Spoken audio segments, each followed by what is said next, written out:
மனிதனின் வாழ்க்கை பயணத்தை அவனின் பிறப்பு ஜாதகம் தீர்மானிக்கிறதா அல்லது அவனின் விடாமுயற்சியும் தன்னம்பிக்கையும் தீர்மானிக்கின்றதா?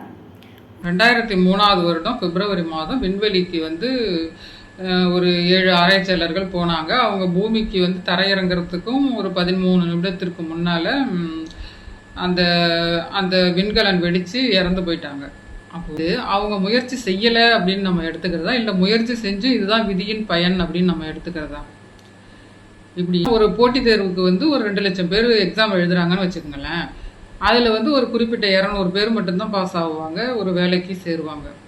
அப்போது அந்த 2 லட்சம் பேரும் முயற்சி செய்யலை அப்படின்னு எடுத்துக்கிறதா, இல்லை இந்த 200 பேருக்கு மட்டும்தான் ஒரு வேலை வாய்ப்பு கிடைக்கிறதுக்கான ஒரு அதிர்ஷ்டம் இருக்குது அப்படின்னு நம்ம எடுத்துக்கிறதா? ஒரு மனிதருக்கு திடீர்னு ஒரு ஆக்சிடெண்ட் ஆகிடுச்சு.